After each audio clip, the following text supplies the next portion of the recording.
कैथल जिले की विधानसभा गोला चीका के जेजेपी विधायक ने किया मीडिया के सामने किया बयान अपना दर्द। गोला से जजपा विधायक ईश्वर सिंह ने कहा, अगर मैं चुनाव नहीं लड़ूंगा तो मेरी विरासत मेरे बच्चों को जाएगी क्योंकि वो कंपटेंट हैं। कैथल जिले की विधानसभा गोला चीका के जेजेपी विधायक ने किया मीडिया के सामने बयान अपना दर्द। गोला से जजपा विधायक ईश्वर सिंह ने कहा, अगर मैं चुनाव नहीं लड़ूंगा तो मेरी विरासत मेरे बच्चों को जाएगी क्योंकि वो कंपटेंट हैं।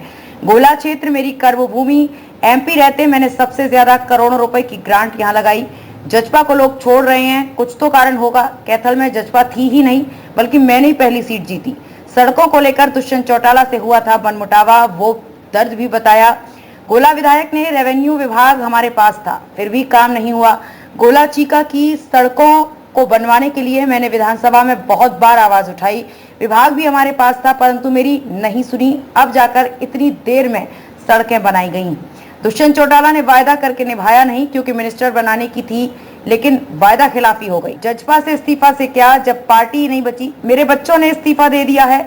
मैंने बच्चों, अब बच्चे वयस्क हैं, जिस मर्जी पार्टी में जाएं उनकी मर्जी। जजपा की ओर से इशारा करते हुए कहा कि मेरी रुचि जहां थी वो पार्टी 13-12-8 हो गई, मतलब खत्म हो गई। ईश्वर सिंह ने कहा कि प्रधानमंत्री राष्ट्रीय पार्टी का बनना चाहिए, गठबंधन या क्षेत्रीय पार्टी का नहीं, लेकिन सीधा इशारे में कहा कि 4 जून को सामने आ जाएगा कि किसका बनेगा, भाजपा का या कांग्रेस का। विधायक जी, लगातार चर्चा चल रही है कि आप अपनी विरासत बच्चों को सौंपने जा रहे हैं, इसका सही मायने में अर्थ क्या है, किस तरीके से इसको समझा जाए? जा रहे नहीं, मैंने ये कहा कि जब भी मेरी जो है ना रिटायरमेंट या मैं इलेक्शन नहीं लड़ूंगा तो मेरी विरासत मेरे बच्चों को जाएगी। मैं इनको ये कहना चाहता हूँ कि वो जो है ना चेयरमैन है म्यूनसिपल कमेटी की, ये चेयरमैन रहा, दोनों कॉम्पिटेंट हैं। तो ये बाकी रहेगी। आपने जो बात पूछा, गोला हल्का हमारी कर्म भूमि है। मैं जब से 77 से अब तक यहाँ इलेक्शन लड़ता ही आ रहा हूँ। मैंने ये चुनाव क्षेत्र नहीं बदला अभी तक, जबकि शाहबाद नीलोखड़ी बहुत कुरुक्षेत्र के नज़दीक पड़ता था, परंतु मैंने ये वायदा किया था कि ये कर्म भूमि है मेरी, और मैंने यहाँ बहुत बड़े प्रोजेक्ट लिया, सब डिवीजन बनाए, बिजली घर बनाए, हाउसिंग बोर्ड कॉलोनी बनाई, डीवी कॉलेज बनाया, म्यूनसिपल कमेटी बनाई। ये हर चीज़ से जो कुछ नहीं था, एक सिर्फ ब्लॉक था ये वीडियो का दफ्तर।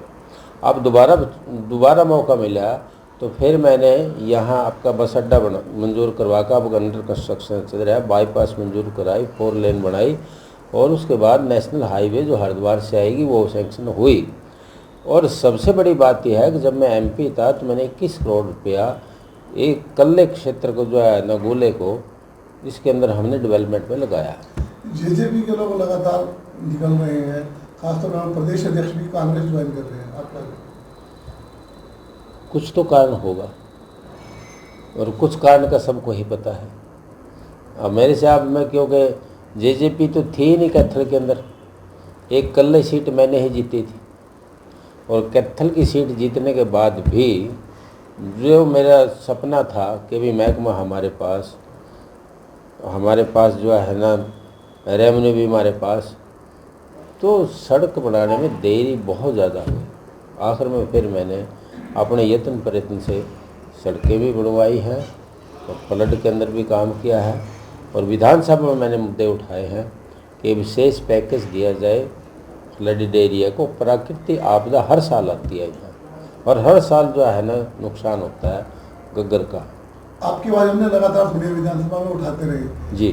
जेजेपी का आप नज़दीक से उनके विधायक थे, अकेले विधायक थे इधर से, उसके बावजूद भी उन्होंने आप पे ध्यान नहीं दिया, या आप ही पे ध्यान नहीं दिया, या दुष्यंत चौटाला किसी पर भी ध्यान नहीं दे रहे थे जो बिखराव हुआ? मैं किसी का तो नहीं कह सकता, या मैं जो है ना गारंटी नहीं जो है ना, परंतु मैं इतना ज़रूर कहता हूँ कि मेरे साथ, मैं पहले भी कहा अब भी है, वायदा ज़रूर किया था कि गोला हल्के के हम सबसे सीनियर आदमी हो, शेड्यूल कास्ट SC कैटेगरी के अंदर सबसे सीनियर हो, क्वालिफिकेशन आपकी सबसे बड़ी है, तजर्बा आपका सबसे बड़ा है, भाई आपको हम मिनिस्टर बनाएंगे।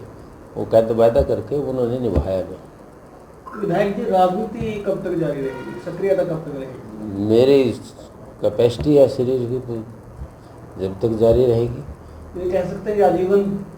आजीवन तो किसी ने ठेका लिया, आजीवन की जो जरूरत भी नहीं इतनी है, परंतु मैं ये टर्म पूरी करने के बाद भी समर्था रखता हूँ। परंतु जैसे कुछ नहीं पता हालात एक दिन में कितने बदल जाएंगे, तो हो सकता है कि मैं सेंटर में हूँ या स्टेट में हूँ। बच्चे विरासत के लिए मैं आज भी कह रहा हूँ, कल भी कह रहा हूँ, तो मेरे बच्चे काबिल हैं, तैयार हैं विरासत के लिए। पीछे ना कयास लगाए जा रहे थे, जो अब चल रही थी, चर्चाएं चल रही थी, चुनावी चर्चाएं चल रही थी कि जो कांग्रेस के प्रदेश अध्यक्ष लड़के हैं जो आपके बड़े नज़दीकी हैं और आप अम्बाला से चुनाव MP का लड़ सकते हैं, उसके बारे में क्या कहेंगे? सत्य है, ठीक बात कही। और हम राज्यसभा में भी इकट्ठे रहे और दलित वर्ग के हमारे बाबू जगजीवन के बाद, बाबू जीवन राम के बाद बहुत बड़े लीडर हैं। मेरा व्यक्तिगत उनसे बहुत संबंध रहा है, क्योंकि 6 साल का अरसा बहुत लंबा होता है। और मुझे जो है ना, ये कहा भी गया था, परंतु कानूनी अड़चन के कारण, क्योंकि हम जो लीगली पॉइंट वैसे यदि आप जैसे ने कहा कि पार्टी का अभी हमारा फैसला नहीं हुआ, स्टैंड वहीं करता है, कई टेक्निकल कारणों से ये बात अड़ी है। एक जो प्रश्न हमेशा गर्म में रहता है, आगे क्या, पार्टी कौन सी में जाएंगे, विरासत में बच्चों को कौन सी पार्टी देके जाएंगे? इस्तीफा दे दिया है। रणधीर चेयरमैन था डेयरी डेवलपमेंट का, JJP का मेंबर भी था, पद भी था इसके पास, उससे भी हमने इस्तीफा दे दिया। अब ये मैच्योर है, व्यस्क है, इसको पता है अपने फ्यूचर के बारे में, तो ये बताएगा कहाँ जाएंगे। इसकी मैं थोपूँगा नहीं, अपनी मर्जी के मुताबिक जो भी जहाँ जाएगा बच्चे जाए। तो आपकी रुचि कहाँ है? मेरी रुचि तो अब जहाँ थी वो तो पार्टी 13-3-12 बाट हो गई। अब रुचि तो उनके कहाँ बताऊँ, वो तो रहे ही नहीं। जब तक हम फ्री नहीं होते, फारिग नहीं होते, तो जब तक जो है ना, क्या बताएं, बताने की समर्था तब होगी कि जब हम उनसे निपटारा ले लें। तो आपने अपना त्याग पत्र दे दिया JJP को? त्याग पत्र? वो पार्टी रखी है, पार्टी में हो या नहीं हो? ये तो सारी दुनिया को पता है कि हम 5 मेंबर जो है पार्टी में हैं। 5 आदमी जितने व्हिप जारी हुआ तो हम बाहर आ गए थे विधानसभा से, ये तो सबको पता, पार्टी के अंदर हैं। अभी पार्टी लीगली वैसे तो मैंने आपको पहले बता दिया कि पार्टी जब मेजोरिटी जो आएगी 7 होते तो जो है ना हो जाता, 5 के अंदर टूट नहीं सकती थी, 2/3 नहीं बनता, इसलिए BJP में तो हैं, JJP में। विधायक जी, कांग्रेस के हाथ का बड़ा लंबा साथ रहा आपका, रणधीर कांग्रेस में वापसी कर सकते हैं? ठीक, आपकी आप नहीं तो इसे रणधीर से पूछ लो, परंतु और ये भी जवाब देगा। परंतु आपने सवाल तो ठीक किया है कि आपने बिल्कुल वाजिब और ठोस सवाल है कि कैथल जिले का मैं 5 साल प्रधान रहा हूँ, 2005 तक। उसके बाद मैं राज्यसभा में गया तो तब भी जो है 6 साल वहाँ मैंने पूरे किए, वो भी कांग्रेस की ही देन थी। उसके बाद मैं कमीशन में गया 4 साल, उसमें वो भी कांग्रेस की देन थी। तो शुरू से मैं कांग्रेस को सोचता आया हूँ। जब मैंने खुद ही कहा 5 साल जिस आदमी ने एक जिला को चलाया हो, तो इससे बड़ी और मैं बता भी क्या सकता हूँ। फिर मेरा आखिरी प्रश्न, सेंटर में आखिरी क्यों कहते हो, सारे पूछो। मेरा भाजपा, आप आने वाले केंद्र में जो चुनाव आने वाले चल रहे हैं हमारे यहाँ, इसमें आप भाजपा को ऊपर प्रधानमंत्री देखना चाहते हैं या फिर इंडिया गठबंधन का प्रधानमंत्री देखना चाहते हैं? मैं तो एक चीज़ देखना चाहता हूँ कि राष्ट्रीय जो पार्टी है प्रधानमंत्री उसका बनना चाहिए। गठबंधन ये जो है ना, जो निचली पार्टियां हैं रीजन लेवल की, वो देश नहीं चला सकती। गठबंधन तो NDA का भी है, तो इंडिया गठबंधन, दोनों गठबंधन है। आप वो किसको देखना सरकार चाहते हैं? बनाने के लिए है ना। तो आपने पूछा मेरे से प्रधानमंत्री किसका, प्रधानमंत्री दोनों नेशनल पार्टी हैं। वो देश चलाना, इतना बड़ा देश है ये, दुनिया का मान्य देश है, इसमें नेशनल पार्टी ही देश को चला सकती है। चलो मैं प्रश्न बदल लेता हूँ, BJP का प्रधानमंत्री चाहिए कि कांग्रेस का चाहिए? आप BJP का होगा या कांग्रेस का होगा, 4 तारीख को जो है ना, जजमान कितने बड़े बाड़ा सामने नहीं आ जाएंगे जो है। Thank you.